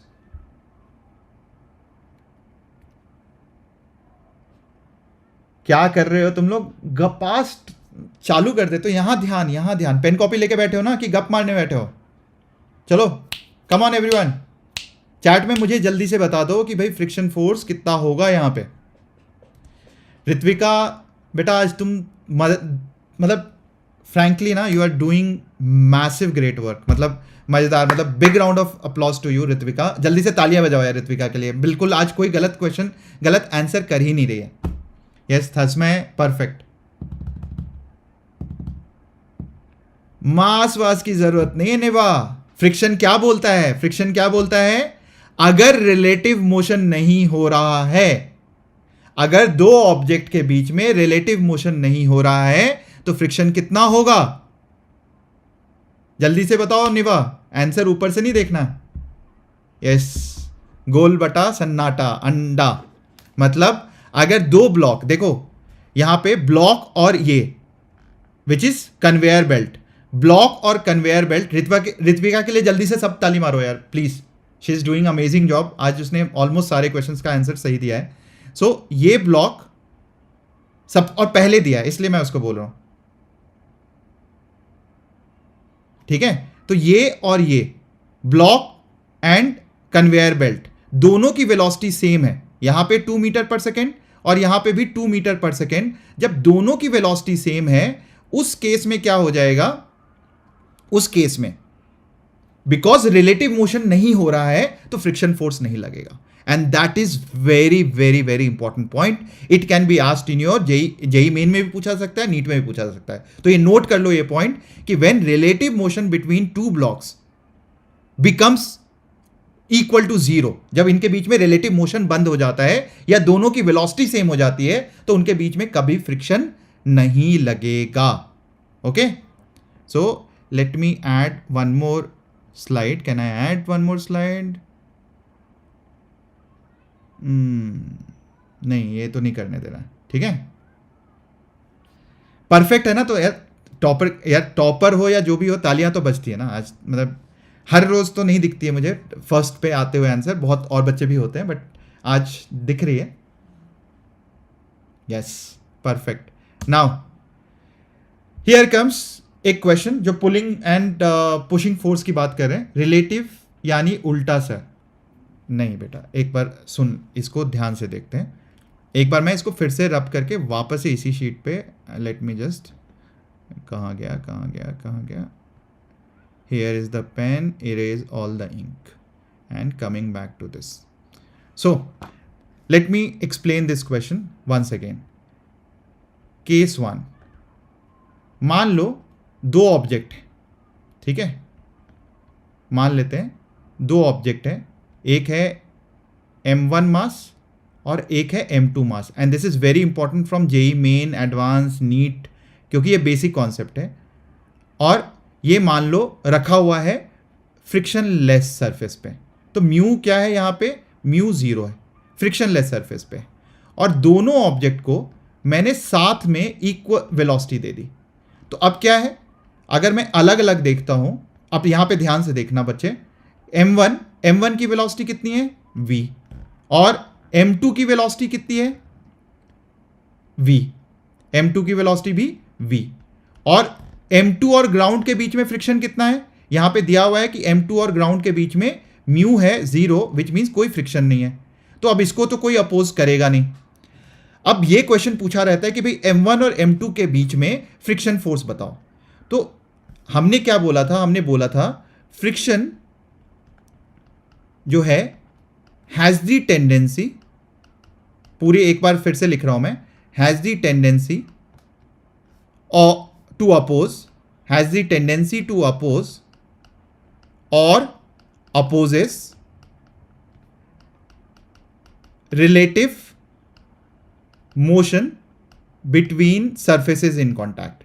तो फ्रिक्शन क्या कर रहा है, फ्रिक्शन जो है या तो अपोज करता है, टेंडेंसी होती है अपोज करने की, या अपोज करता है रिलेटिव मोशन। तो ये बहुत इंपॉर्टेंट टर्म है relative motion, and this is one concept that you have to write down in your copy, surfaces in contact. तो अब यहां पे रिलेटिव मोशन का मतलब होता है अगर इसकी वेलोसिटी इसके रिस्पेक्ट में ज्यादा है या कम है तो रिलेटिव मोशन होगा। अगर दोनों की वेलोसिटी सेम है तो दोनों के बीच में रिलेटिव मोशन क्या हो जाएगा, 0। तो अगर मैं लिखूंगा velocity of 1 with respect to 2, तो क्या हो जाएगा, velocity of 1 minus velocity of 2, दोनों ही सेम है, सेम डायरेक्शन में है, तो क्या हो जाएगा v minus v, and that will be equal to 0। इसलिए इन दोनों के बीच में velocity of 1 with respect to 2 या velocity of 2 with respect to 1 and this is equal to 0 and therefore जब भी दो के बीच में रिलेटिव मोशन नहीं होता या रिलेटिव वेलोसिटी जीरो होती है दो सरफेस के बीच में, तो फ्रिक्शन उसमें नहीं लगेगा. ठीक है, उसमें म्यू और उसकी कोई लेने की जरूरत नहीं है. म्यू दिया हो, मास दिया हो, उसे कोई फर्क नहीं पड़ेगा. अगर दो सरफेस की वेलोसिटी सेम है तो उन दोनों के बीच में फ्रिक्शन फोर्स नहीं लगेगा. And this is a very very important point which you all should note it down in your copy. Okay, हाँ, अब एक मोशन होगा ही नहीं तो फ्रिक्शन लगेगा कैसे? बहुत समझदार हो गए नेवा, बिल्कुल सही बात है. इन दोनों के बीच में मोशन हो रहा है, इसका मोशन है, इसका भी मोशन है, दोनों के बीच में मोशन नहीं है. अच्छा, आप ए भी बोल रहे हैं, चलो ठीक है, चमक गया ना, चलो बढ़िया. And this is a very very important concept. It's very important for all of you to note it down, बहुत जरूरी है. और आगे बढ़ जाते हैं इस क्वेश्चन पे. इंटरेस्टिंग क्वेश्चन है. यहां बोलता है कि भाई एक ब्लॉक को पुश किया जा रहा है, एक ब्लॉक को पुल किया जा रहा है, और आपसे क्या पूछा है? अब इसमें बहुत कुछ पूछा हुआ है. इसमें पूछा हुआ है डिफरेंस बिटवीन एक्सेलरेशन. भागना नहीं कोई भी जेई मेन देख के, क्योंकि ये इसके बेसिक कॉन्सेप्ट्स आपके लिए भी काम आएंगे. मैंने वही सारे क्वेश्चंस पिक किए हुए हैं. So difference between accelerations of the block क्या होगा, and that you have to note it down. ठीक है, ओके, चलो. So difference between acceleration of the block A and B आपको निकालना है. अब इसको एक हम अलग इस पे जाते हैं and will actually right it down. सबसे पहले ए ब्लॉक को लेते हैं, ए ब्लॉक का फ्री बॉडी डायग्राम बनाते हैं. ए ब्लॉक का फ्री बॉडी डायग्राम क्या बोलता है? ए ब्लॉक का फ्री बॉडी डायग्राम बोलता है कि भाई एफ, पहले जो फोर्स दिया हुआ है इसके कंपोनेंट ले लेते हैं. तो इसका एक कंपोनेंट इधर की ओर, बिकॉज एंगल ये वाला दिया हुआ है, तो एंगल के बगल वाला जो कंपोनेंट है ये, विच will B cos. So F cos of 30 degree. नीचे क्या हो जाएगा? नीचे हो जाएगा एफ, पहले जो भी फोर्स दिया हुआ है उसके कंपोनेंट्स बना लिया करो, एफ साइन ऑफ 30 डिग्री. अब इसके बाद हम देखेंगे कि बाकी फोर्सेस कैसे लग रहे हैं. एक है नॉर्मल फोर्स, वो सरफेसेस के ऊपर लगा रहा होगा, और दूसरा फोर्स जो है वो इधर की ओर mg होगा. सो mg नीचे की ओर लग रहा होगा. अब चूंकि फोर्स राइट हैंड साइड पे लग रहा है तो फ्रिक्शन फोर्स किधर लग रहा होगा? इस सरफेस की टेंडेंसी ग्राउंड के रिस्पेक्ट में आगे जाने की होगी, तो फ्रिक्शन फोर्स इसको अपोज कर रहा होगा और फ्रिक्शन फोर्स पीछे लग रहा होगा. तो क्वेश्चन क्या दिया हुआ है? दिया हुआ है कि फोर्स 20 न्यूटन का लग रहा है और कोफिशिएंट ऑफ फ्रिक्शन कितना दिया हुआ है? 0.2 दिया हुआ है. तो और ब्लॉक का मास दिया हुआ है, m दिया हुआ है 5, म्यू दिया हुआ है 0.2. तो हम सबसे पहले तो एफ मैक्सिमम निकाल लेंगे. कल भी मैंने सिखाया था और हर वीडियो में, हर लेक्चर में मैं ये सिखा रहा हूँ कि सबसे पहला स्टेप है हम एफ मैक्सिमम निकाल लेंगे. एफ मैक्सिमम क्या होता है? एफ मैक्सिमम होता है mu into N. F maximum होता है म्यू इंटू एन. और यहाँ क्वेश्चन एक बार फिर से आप रीड कर लेते हैं. क्वेश्चन बोलता है कि a block of my is pushed in one case, pulled in another case. एक फोर्स दिया हुआ है, एंगल दिया हुआ है, और as shown in the figure coefficient of friction दिया हुआ है. द डिफरेंस बिटवीन एक्सेलरेशन, मतलब दिया हुआ है कि ब्लॉक तो मूव कर रहा है. तो अब हम सिंपली यहाँ पे म्यू इंटू एन निकाल लेंगे. तो यहाँ पे हम म्यू इंटू एन. अब एन किसके बराबर है? एन है N is equal to F. M g के बराबर नहीं है बेटा. अब यहाँ पे देखो F sine 30 plus m g के बराबर है. तो यहाँ पे नॉर्मल रिएक्शन जो है वो F sine 30 plus m g के बराबर है. And therefore friction force will be equal to mu F sine 30 plus m into g. ठीक है, ये आ गया. तो ऋत्विका ने आंसर भी दे दिया. Okay, great. तो यहाँ पे ये आ जाएगा, म्यू इतना आ गया. एफ एस मैक्सिमम मैंने ये कर लिया. अब यहाँ पे हम क्या सॉल्व कैसे करेंगे? एफ, दोनों का डिफरेंस निकाला है ना Ritvika. F cos 30 minus F s maximum which is mu into F sine of 30 plus m g is equal to m into A1. सो A1 कितना आ जाएगा? A1 आ जाएगा यहाँ पे, अगर हम इस तरीके से देखें, F cos of 30 degree minus mu of sine 30 degree minus mu m g. ये सब हम बस आप सॉल्व कर लेना वैल्यूज़ डाल के, अपॉन mg, ये आ जाएगा a1। अब इस तरीके से आप a1 निकाल लोगे और a2 निकाल लोगे, ठीक है। a2 भी निकल जाएगा आपका। a2 कैसे निकलेगा? a2 में फ्री बॉडी डायग्राम किस तरीके का दिखेगा? आपको दिखेगा कि भाई यहाँ पे the only thing which will change is f के कॉम्पोनेंट्स, हॉरिजॉन्टल कॉम्पोनेंट अभी भी वही रहेगा, विच will B f cos of 30 degree. Vertical component इसका अब नीचे की ओर नहीं लग के किधर लगेगा? ऊपर की ओर लगेगा, which will be equal to f of sine 30 degree. और बाकी फोर्सेस आप ड्रॉ कर लोगे यहाँ पे, विच इज नॉर्मल ऊपर की ओर, mg नीचे की ओर, और फ्रिक्शन किधर की ओर? पीछे की ओर। सो आप ये सारे फोर्सेस ड्रॉ कर लोगे और यहाँ पे नॉर्मल किसके बराबर आ जाएगा? यहाँ पे एफ मैक्सिमम या काइनेटिक फ्रिक्शन जो है, जो वो आ जाएगा म्यू इंटू एन, और n किसके बराबर है? n will be equal to n plus this is equal to mg। तो n आ जाएगा mg minus this force which is f sine 30 degree. तो अब यहां से a2 क्या आ जाएगा? देख के ही मुझे आइडिया लग रहा है कि भाई a2 आ जाएगा, ये तो माइनस हम करेंगे यहां पे भी, तो a2 आ जाएगा f of cos of 30 degree plus mu of sine 30 degree. और ये सब डायरेक्ट फॉर्मूला है, आपको फाइनली याद भी रखना चाहिए कि पुशिंग में क्या होता है? एक्सेलरेशन, और पुलिंग में एक्सेलरेशन क्या होता है? सो म्यू इंटू mg ये आ जाएगा, and this upon mass which is m। तो ये आ गया। हाँ, तो अब रेखा ने पूछा है कि ऊपर क्यों है? तो बेटा देखो यहाँ पे क्या है, कंपोनेंट जो है इधर लग रहा है, पुल कर रहे हो आप। जब पुल कर रहे हो तो फोर्स का कंपोनेंट ऊपर की ओर जाएगा, और जब पुश कर रहे हो तो ये कंपोनेंट हमने कैसे लेना सीखा है? ये नीचे की ओर लेना सीखा है। तो पुश के वक्त ये नीचे लगेगा और पुल के वक्त ये ऊपर की ओर लगेगा, and that is the difference which will be created over here. So force ऊपर क्यों लगा और नीचे क्यों लगा, this is the main thing. और यहां पे दोनों का डिफरेंस पूछा है, which makes the question much much easier. a1 minus a2 पूछा है, तो cos 30 डिग्री और cos 30 डिग्री कैंसिल हो जाएगा, और इसीलिए, और ये भी कैंसिल हो जाएगा, म्यू mg भी कैंसिल हो जाएगा।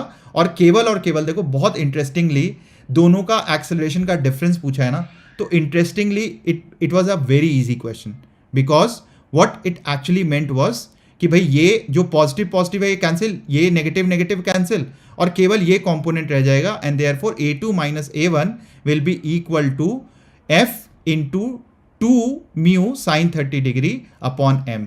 सो जो a रिलेटिव आ जाएगा, मतलब a2 माइनस a1 मैं ऊपर लिख रहा हूँ, विल बी इक्वल टू, आप चेक कर लेना सिली मिस्टेक के लिए, 2f mu into sine 30 degree. Sine 30 भी निकालना आसान है, f की वैल्यू दी हुई है, मास की वैल्यू दी हुई है, तो अब देखो क्या हो जाएगा, ये पीछे जाते हैं, 2f mu sine 30, 2f mu sine 30 by m। तो f कितना है दिया हुआ है यहाँ पे 20 न्यूटन, तो 2 इंटू ये हो गया 40, म्यू कितना दिया हुआ है 0.2, और साइन 30 कितना होता है हाफ, अपॉन मास कितना दिया हुआ है 5, तो ये हो गया 8, और ये हो गया यहाँ पे ये cancel 4 into 0.2 which is 0.8। I hope everyone has got it right, सबने ये कर लिया ना।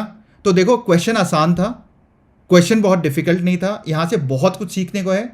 सबसे पहले हमें जो सीखना है कि जब आप पुश कर रहे हो एक ऑब्जेक्ट को, उस समय नॉर्मल रिएक्शन जो है, उस समय नॉर्मल रिएक्शन क्या हो जाता है, when you are pushing an object, normal reaction की वैल्यू इंक्रीज कर जाती है।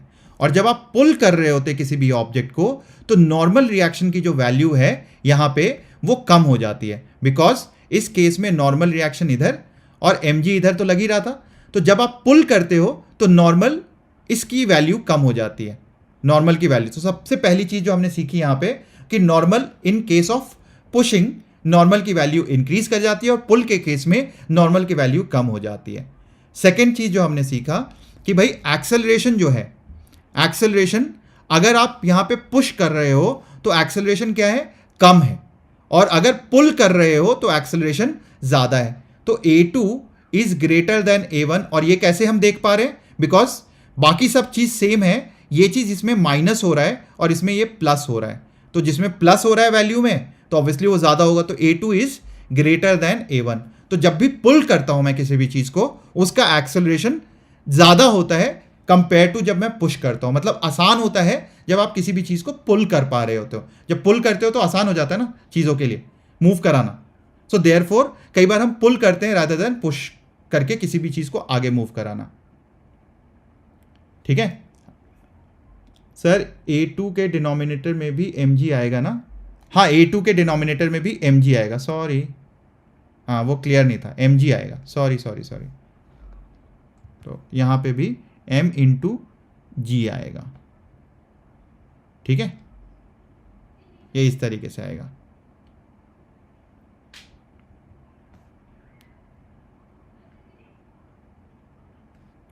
ओके, ठीक है, चलो हो गया, आगे बढ़े।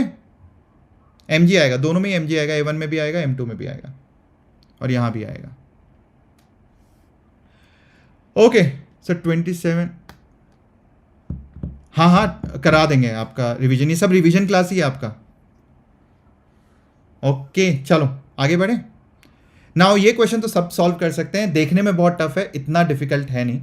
दिया हुआ है कि एक इंसेक्ट है, एक हेमिस्फेरिकल डिच, मतलब हेमिस्फेरिकल डिच है मतलब कुछ ऐसा हेमिस्फेयर जैसा बना हुआ है, उस पे वो बेचारा चढ़ने की कोशिश कर रहा है। कई बार देखा ना चींटी वीटी को, अगर एक बाउल में फंस गई तो वो इधर चढ़ने की कोशिश करती है। तो बॉटम ऑफ हेमिस्फेरिकल डिस्क और उसका रेडियस दिया हुआ है कुछ 1 metre. It crawls up the ditch but start slipping after it is at a height H. तो भैया कोई हाइट एच पे पहुंचने के बाद ये गिरने लग जाता है, मतलब ये एक ऐसा हाइट है जहां पे इक्विलिब्रियम आ गया। तो आप बस ऐसे इमेजिन करो कि भाई यहां पे क्या था, इंक्लाइन प्लेन बिल्कुल हॉरिजॉन्टल था, यहां इंक्लाइन बढ़ता जा रहा है, यहां इंक्लाइन बढ़ता जा रहा है। तो आपको रिजल्ट याद है कि किस पॉइंट पे जाके ऑब्जेक्ट जो है स्लिप करने लग जाता है, when the object starts to move.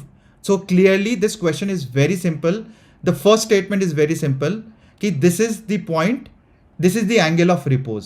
मतलब जिस पॉइंट पे वो स्लिप करने लगता है, आप देखो हेमिस्फेरिकल डिच है, तो यहां पे अगर आप देखोगे तो ऑब्जेक्ट जब चींटी थी यहां पे तो ये प्लेन बिल्कुल सीधा था, जब चींटी यहां पे है तो ये प्लेन थोड़ा सा तिरछा हो गया।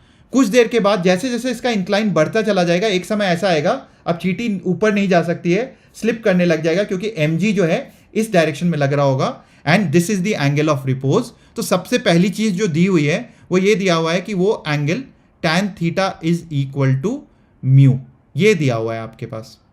सो this is given to you. Diagram देखो यहां पे मैं क्लियरली एक्सप्लेन कर देता हूं। सो ये हेमिस्फेरिकल डिच है, एक हाइट पे जाने के बाद ये जो इंक्लाइन बन रहा है इस समय this becomes the angle of repose.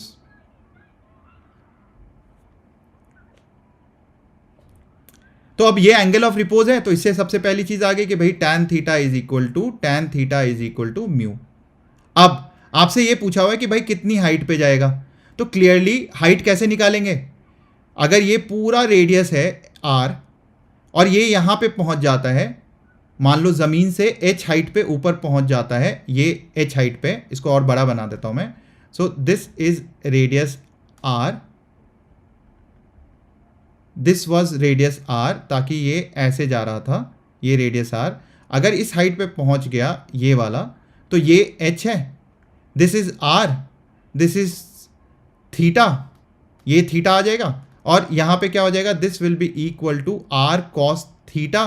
कौन से हाइट, ये वाला जो हाइट है r cos थीटा, ये r cos थीटा हो जाएगा एंड देयरफॉर ये पूरा h जो है, h कितना हो जाएगा, h will be equal to ये पूरा height which was initial radius r, ये हाइट कितना हो जाएगा, दिस हाइट इज, ये जो हाइट है ये है r, ये r था, इसमें से क्या माइनस कर दोगे, r में से r cos थीटा माइनस कर दोगे तो you will get the height h। और tan थीटा ये दिया हुआ है म्यू, ये दिया हुआ है, क्या दिया हुआ था 0.75, 0.75 का मतलब होता है 3/4, तो tan थीटा दिया हुआ है 3 और 4, तो ट्रायंगल देखोगे तो ये 5 हो जाएगा, हाइपोटेन्यूज राइट एंगल ट्रायंगल पे। और cos थीटा कैसे निकाल लेंगे, cos थीटा, tan थीटा अगर 3/4 है which means this is 3, this is 4, perpendicular is 3, base is 4 and hypotenuse is 5, तो cos theta will be equal to 4/5, तो यहां से आ जाएगा r minus r into 4/5 and this will give you 5, नीचे आ जाएगा 5, तो 5r into 5 minus 4r and therefore it will be equal to r/5. Yes, तो इट विल बी 0.2r, तो 0.2r. I hope everyone has got it. ये चमक गया, चलो ग्रेट. अब बच्चों चलो ये यहाँ तक हम बहुत सारे क्वेश्चंस कर चुके हैं. एक देखें, 2 3 4 5 6 7 8 9 10 11 12 13 12. तो 12 questions we have done, out of which there are a lot of learnings. I hope everyone revises it. तो ये जो सेशंस है, जब भी हम फ्री होंगे ये लास्ट क्वेश्चन करेंगे और उसके बाद I will call it a day. तो ये क्वेश्चन इंपॉर्टेंट है. This was asked in NEET also. देखो KCET में भी पूछा गया था, कर्नाटका CET में भी पूछा गया था same similar question. So this question also will come multiple times. ठीक है, आपके एग्जाम में आने की इसकी बहुत ज़्यादा टेंडेंसी है. तो यहाँ पे 2 ब्लॉक सिस्टम हमने क्लास में नहीं किया, although I have shared YouTube video जिसमें मैंने करवाया था. भेज दूंगा बेटा. सो बेसिकली आप ये देखो कि ये वाली चीज़ हमने क्लास में करी थी and this is an important question and I will tell you step by step and this will be the last question of the day. तब थोड़ा गप मारेंगे लास्ट में और फिर I will leave you. Last question of the day. वैसे तो मैं बहुत सारे लेके आया हूँ क्वेश्चन, बट अभी तक नॉक नहीं है. अब थोड़ी देर में नॉक आने वाला होगा कीवी का. ठीक है, तो last question of the day, इस पर ध्यान से क्वेश्चन को सॉल्व करेंगे. अच्छा, इसमें कोई मैंने जगह नहीं दी है. I think we should add, can we add something? Add करने का कोई ऑप्शन है? नहीं है, कोई बात नहीं. So now what will do is, सबसे पहले आप देखो जो केस क्या बोलता है. पहला केस बोलता है फाइंड, यहाँ पे पूछा है maximum force such that, so that the block A does not slide over B, which means both blocks are moving together.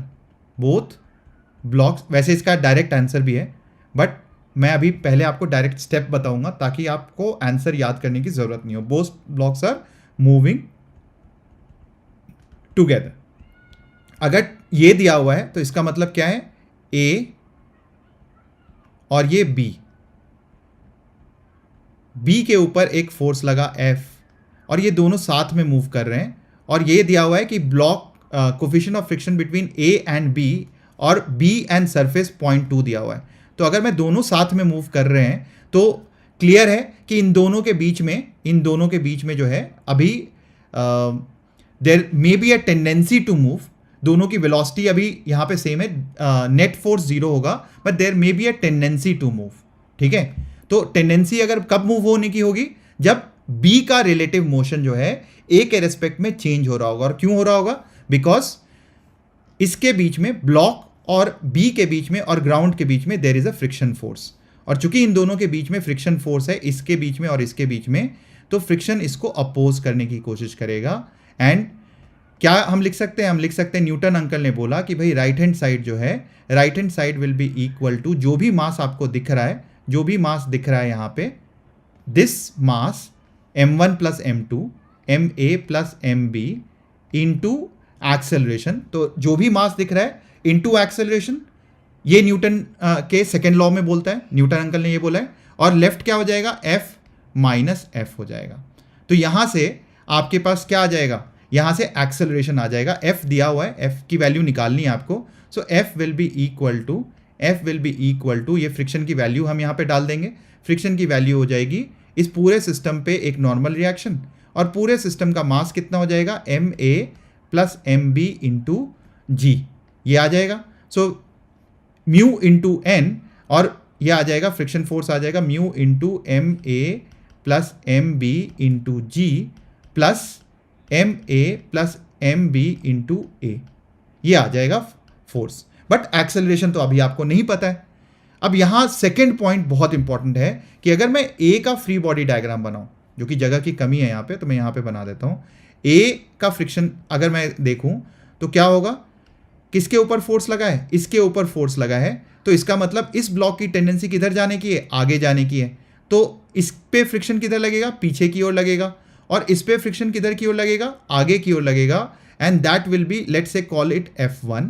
और F1 भी क्या होगा, न्यूटन अंकल ने क्या बोला है कि भाई अगर मैं इस ब्लॉक को अलग से देखूंगा तो इस ब्लॉक को अलग से देखूंगा तो क्या होगा, न्यूटन अंकल ने बोला इसका मास ma मास इनटू इसका एक्सेलरेशन a, और इस पे फ्रिक्शन फोर्स क्या लगा, F1। तो कब तक ये रोक के रख सकता है ऊपर वाला ब्लॉक नीचे वाले ब्लॉक को, या नीचे वाला ब्लॉक ऊपर वाले को कब तक रोक के रख सकता है, जब तक ये फ्रिक्शन जो है अपने मैक्सिमम वैल्यू पे नहीं पहुंच जाता है। And therefore I will say ये मैक्सिमम वैल्यू क्या हो जाएगी, ये है यहाँ पे N1, यहाँ पे है इसका small ma into g, and therefore friction की वैल्यू हो जाएगी म्यू, अभी जल्दी जल्दी कर रहा हूँ ताकि हम गप मार पाए, ma into g is equal to ma into a। यहाँ से कैंसिल हो जाएगा, ये स्टेप आपको खुद सॉल्व करना है, ये वैसे मैं डिटेल में अलग से कराऊंगा, 2 ब्लॉक सिस्टम, ये मैंने कराया हुआ है, इनफैक्ट आप देख लेना, थ्योरी कराई हुई है। तो acceleration is equal to mu into g, तो ये आ जाएगा एक्सेलरेशन, मतलब this will be the maximum acceleration with which the block can move together. तो जब ये एक्सेलरेशन की वैल्यू आप इसमें पुट कर दोगे तो you will get the right answer. तो यहां से क्या आ जाएगा, आप देखो ये म्यू जी है, तो इट फोर्स की मैक्सिमम वैल्यू क्या हो जाएगी, फोर्स की मैक्सिमम वैल्यू आ जाएगी 2 mu ma plus mb into g. इसका डायरेक्ट फॉर्मूला भी याद कराऊंगा बट बाद में करेंगे।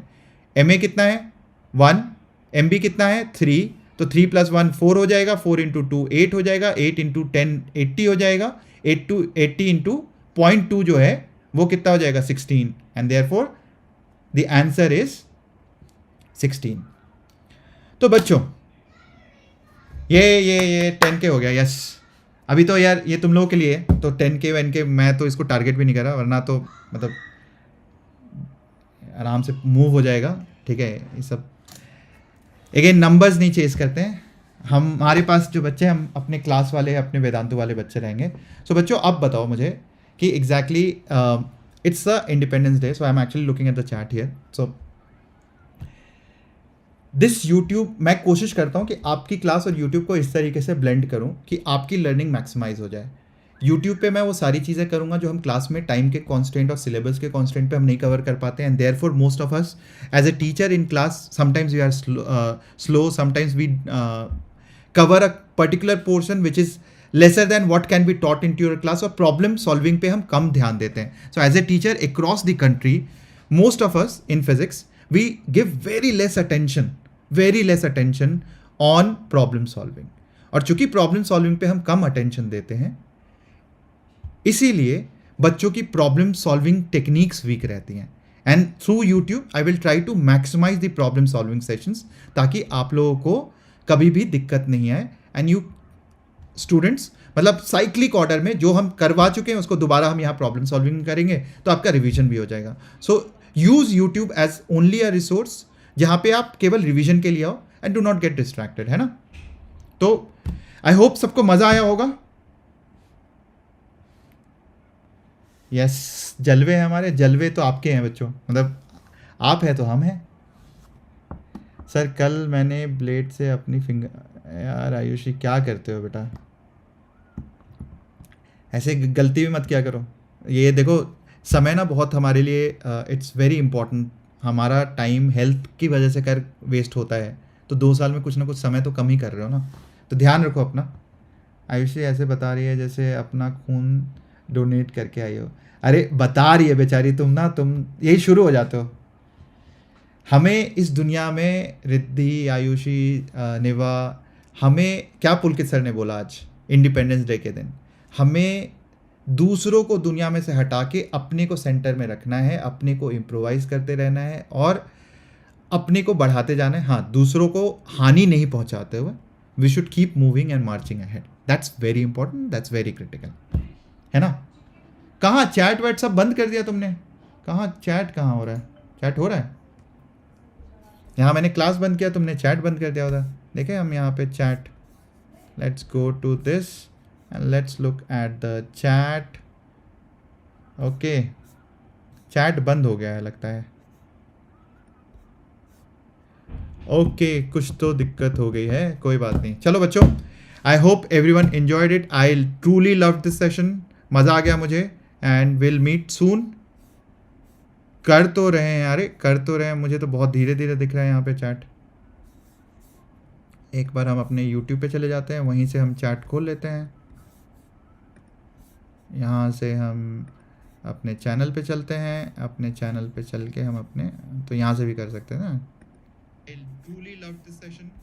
चलो तो अब हम चैट को कहाँ करते हैं, पॉप आउट में चैट को करते हैं। चलो अब हम चैट देख रहे हैं सब, यस सबके चैट दिख रहे होंगे यहाँ पे। परफेक्ट। यूट्यूब के इमोजीज काफ़ी मस्त हैं। हाँ ये इमोजीज कॉपी कर लें क्या हम भी, यहाँ कुछ कुछ इमोजीज का आइडिया ले लेते हैं यहाँ से भी।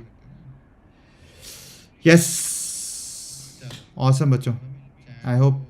ये पहले तो हम ये आवाज़ बंद करें भाई, ये आवाज़ क्यों चल रही है यहाँ पे। कल मेरा असली है टॉपिक ओवरकमिंग फियर, कुछ टिप्स दे दो सर। कल मेरा ASL है, ASL क्या होता है भाई, है टॉपिक है ओवरकमिंग फियर, अच्छा कुछ ऐसा।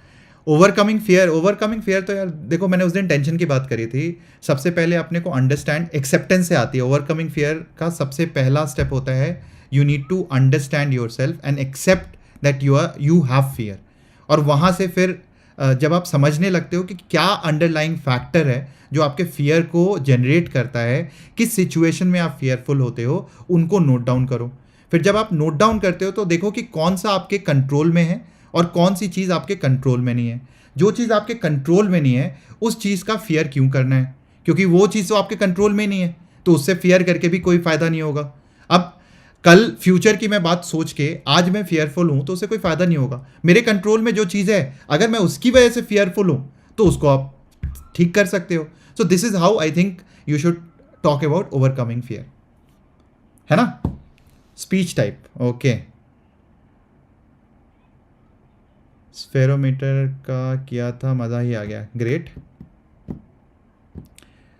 सर अब घूमने जा रहे हैं, मैं पढ़ाई होगी मेरे को जिसका फ्रूट चैट, ये श्रुति समझ में नहीं आया। सब घूमने जा रहे हैं, पढ़ रही हो मेरे को ऐसा जिसका फ्रूट चैट, समझ में नहीं आया श्रुति क्या बोल रही है। ये आपने उस दिन भी बताया था, यस बिल्कुल मैंने बताया था। तुम लोग ध्यान दो तो हर बार बात तो एक ही होती है, ज़्यादा बात करने को होती नहीं है।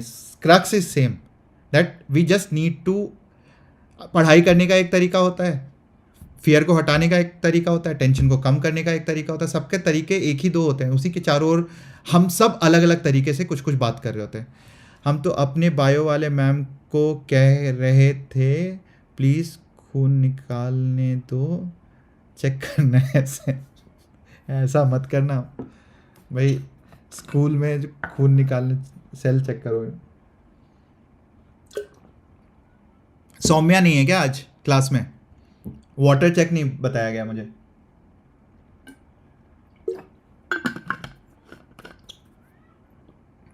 ऐसा मत करना निवा। चलो बच्चों, आई होप सर आपकी कृपा से आज मुझे बेस्ट स्पीच देने का अवार्ड डिस्ट्रिक्ट लेवल पे मिला। वाह वरुण, कॉन्ग्रेचुलेशंस बेटा। जल्दी से हार्ट्स, बहुत सारे हार्ट्स, टक टक टक टक टक, जल्दी से वरुण के लिए टिक, नहीं हार्ट देंगे हम, 100 देंगे। चलो 100 कर देते हैं, बहुत सारे। फल नहीं चाहिए मेरे को फ्रूट चाहिए, ओके।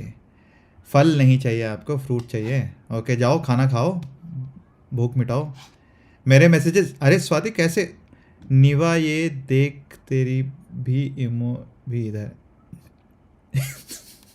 अच्छा इसलिए बोल रहे थे कि तुम मेरे चैट्स को क्यों इग्नोर कर रहे हो सर। नहीं करते भाई, पानी पीते सौम्या की याद, ऑफ कोर्स। यस बेटा, चलो करें एंड क्लास कि चैट करते रहोगे जब तक मैं जाऊंगा नहीं, तब तक तो तुम जाओगे नहीं, ये पक्का है। तो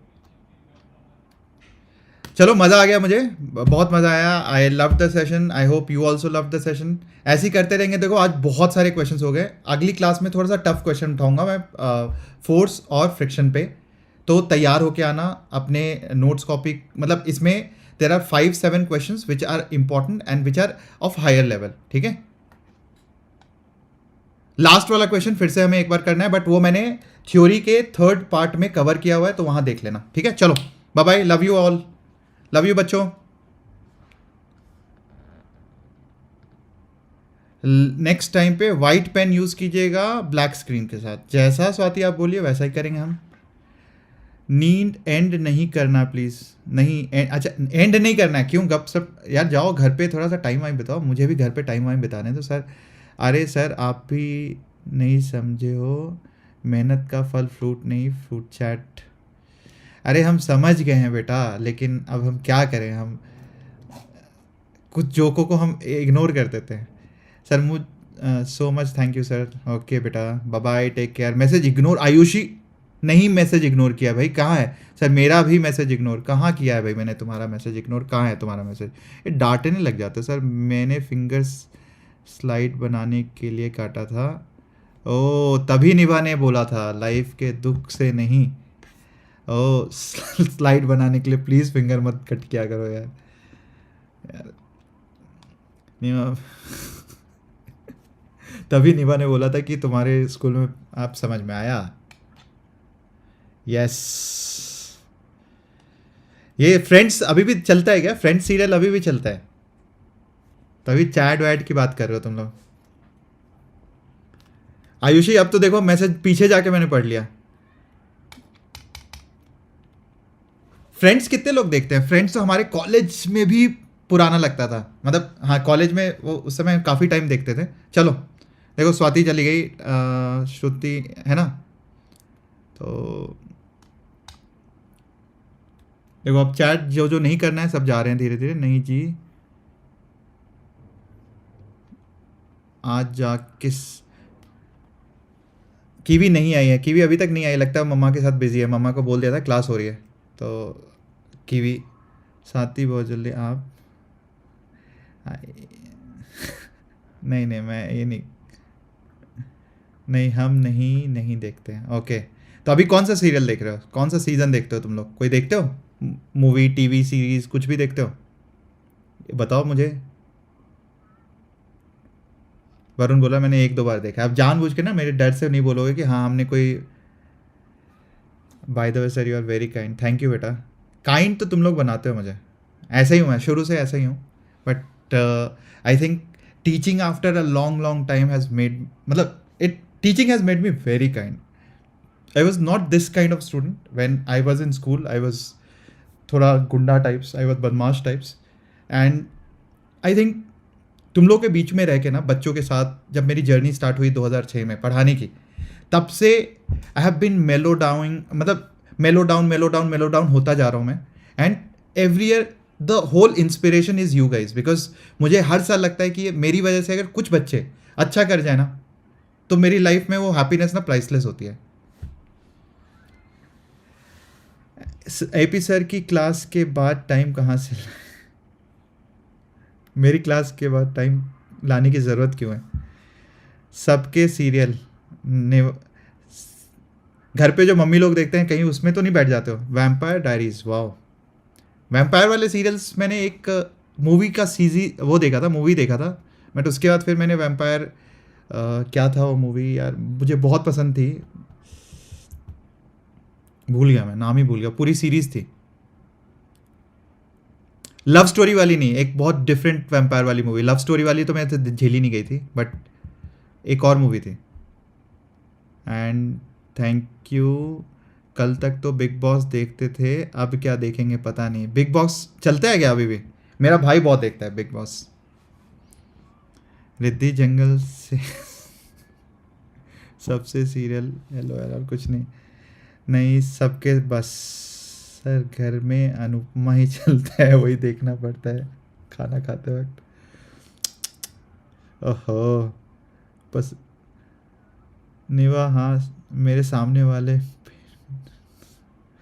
सही है। तुम आपस में, अब मैं समझ गया, तुम ना मेरे से चैट करने के लिए नहीं हो, आपस में गप मारने के लिए बैठे हो यहाँ पे। चलो अब हो गया, क्लास खत्म करते हैं फालतू में, नहीं तो यूट्यूब वाले बोलेंगे कि भाई क्या मेरा हमारा बैंडविड्थ ज़बरदस्ती खा रहे हो।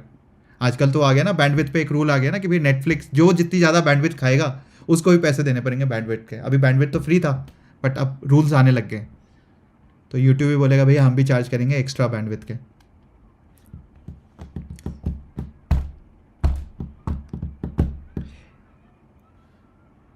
ये कौन है एल्विश यादव? आज यूट्यूब पे तो मैं हर जगह देखता हूँ एल्विश यादव, एल्विश यादव है कौन? Who is Elvish Yadav? वरुण, मैंने बहुत देखा है आजकल यूट्यूब पे, इसने इसके बारे में बोल दिया, उसने इसके बारे में बोल दिया। आपस में तो व्हाट्सएप, हाँ मेरे साथ बैठ के आपस में गप मारोगे ताकि मॉडरेटेड गप रहेगा, है ना? I understand.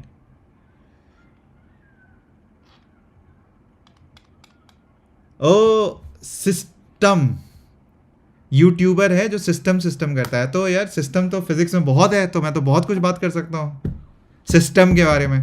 System and body, आज भी तो हमने सिस्टम की बात करी है ना। आज हमने सिस्टम की बात करी थी कि दो को ले लोगे साथ में तो सिस्टम बन जाएगा, एक अलग अलग कर दोगे तो बॉडी बन जाएगा। ओके, यूट्यूबर है यार, यूट्यूब की दुनिया ना मुझे समझनी पड़ेगी, यूट्यूब मुझे समझ में नहीं आता है। एनीवेज चलो बाय बाय। थोड़ा बहुत यहाँ शुरू किया है जानबूझ के समझने के लिए। संजय सर बोलते हैं बा चाहे दोनों मेरे को पढ़ने दो। चलो बाय बाय, अब चलो बाय बाय, हो गया बहुत देर हो गया, अब गप बंद। गपास्ट क्लास, नहीं तो सब बाहर वाली दुनिया को पता चल जाएगा हम कितना गपास्ट हैं, है ना? Bye bye, take care. चलो बाय एवरीवन।